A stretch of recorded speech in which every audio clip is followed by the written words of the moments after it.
that? No. Can't? So, They could. you guys see John Calhoun's argument? Okay? Slavery is considered property. You can't regulate the amount of property that we own. Does he have a valid argument? No. But they didn't view him as people. Huh? It was different. Yeah. Why is that different? Oh, they are. Oh. Okay. Right. Okay. And so there you see the argument that they're having. There are people like you from the north that say they are people. Then you have people in the south that say they're property. See, there's two different views that we have to deal with here, and they don't mix. Okay? So John Calhoun is saying Congress has no right to regulate or ban slavery in the territories. Okay? Another key point. Okay? Where you have the Whigs and the Democrats. Okay? The Whigs, they don't want to take a stand on the issue of slavery. Neither political party wants to take a stand on slavery. Why? Jared?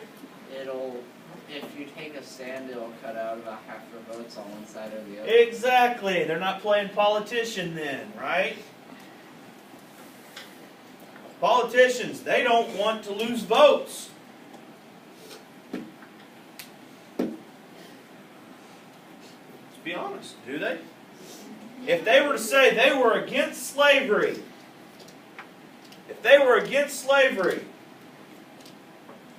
who would they lose votes from? People in the South. If they were for slavery, who would they lose votes from? The North. Okay? So if they just simply say, I really am not taking a stance on slavery, does that make it possible for them to get votes in the North and the South? Exactly. Then it's going to depend on all the other issues that they will take a stand on. Okay? That's just showing the power that slavery is having on this country right now. That politicians are not even willing to take a stand on that. Okay? Question? Were there parties just for slavery, or just against slavery? The Free Soil Party. Thank you. Okay? The Free Soil Party was formed in response to the 1848 presidential candidate's refusal to take a stand on slavery. Okay? And the Free Soils Party, their slogan, and I got to read it every time. Their slogan was free soil, free speech, free labor, and free men. Okay? So they're wanting, they're wanting the freedoms. Okay? They're wanting their freedoms. Martin Van Buren was the presidential candidate for the Free Soil Party. Okay? He did not win the election.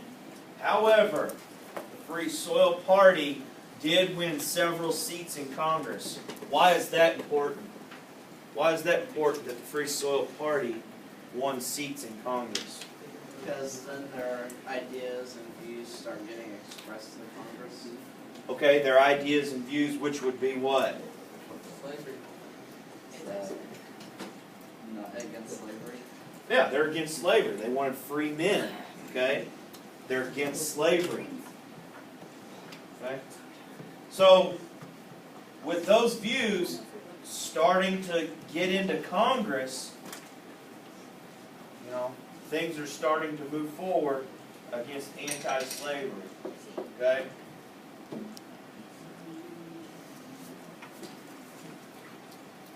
Now, going back to the territories that we have acquired from Mexico in the war with them. Okay? California is petitioning to become a state. Okay? In 1850, California becomes a state of the United States. And the whole idea of slavery is really perking up again. And they're wanting California to be entered as a free state because if you go by the Missouri Compromise, if you remember, anything above the 36th parallel was going to be a free state. Okay? Well, if you follow that line all the way across, the majority of California is what? A free state. It's in the north. And so they would become a free state under the Missouri Compromise. Okay? Now, why is California such a big deal? Yeah? Because they're so big. Right. Their population is huge. Okay? We've already studied. How many representatives do they have? A lot. 50, well, they've got 53 representatives and 2 senators, so they got 55 total. Of course, that's today's numbers. But they still had quite a few numbers back then as well. Okay? And so, having that many representatives with California would definitely what? It'd tip the scales. It would, you know, you'd have more free state votes than you would slave states. Okay? So now, what do we have to do in order to please the South? We have to have a compromise. Okay. Okay? And so that's where the Compromise of 1850 comes into play. Okay? The Compromise of 1850 comes into play. And basically what that is stating is that if you allow California to become a free state, then all the other territories will decide on their own.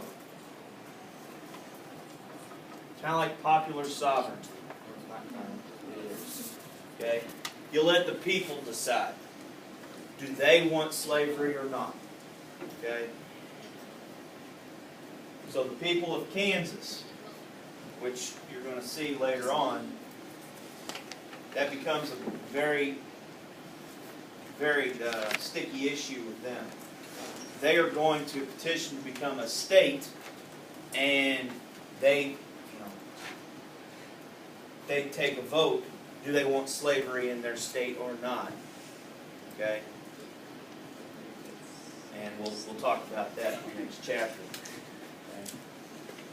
All the territories will decide whether they want to become a slave or a free state. And, you know, of course, a lot of the people in the South did not like this idea because they were going to lose votes right off the bat. Okay? So they wanted to vote on these on separate issues, and that's where Stephen Douglas came into play. Okay? And he had these separate parts, and they voted on them separately. Okay?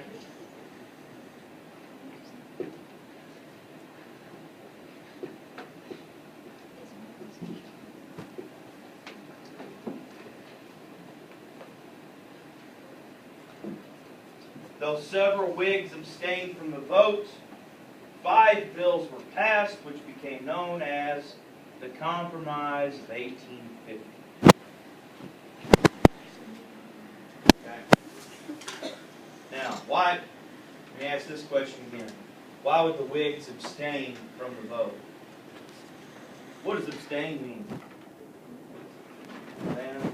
To not take part in any activity such as this. Right, to not take part in the activity. Why would they not take part in the activity? Well?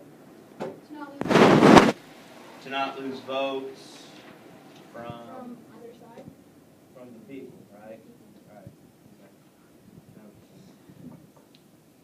All right, we don't wanna lose votes, and so compromise of 1850 became a new compromise. Okay? I didn't talk about this yet, okay? The proposal to ban slavery in the lands, I'll go ahead and put it up, was the Wilmot Proviso, okay? Basically, it was saying, this is where the compromise really had to come into play, okay? Because the people that didn't want slavery in these new lands, you know, it was called the Wilmot Proviso, and then, of course, the people that wanted the slavery, they had to have, you know, they had to have a compromise, that's where the compromise 1850 came. Okay? Any questions? All right, here's what we're going to do. Go ahead and get out a blank sheet of paper.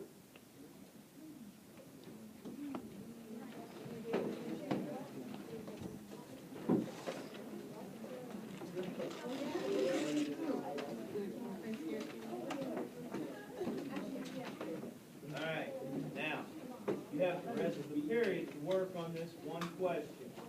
So write this question down at the top.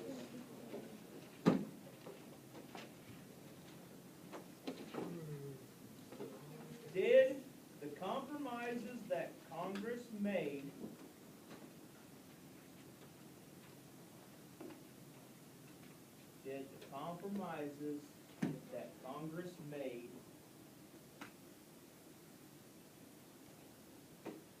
effectively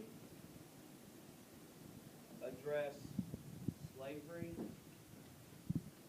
and sectionalism?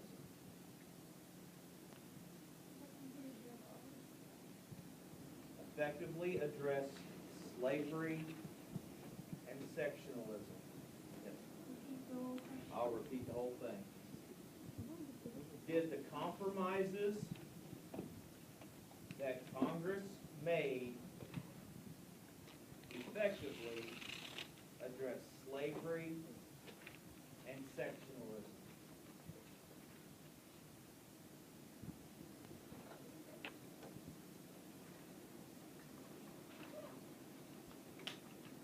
Why or why not? Okay. Tell me why or why not. Okay, and you have, and I'll give you the rest of the period to work on it. When you're finished, go ahead and place it up there in the orange letter tray.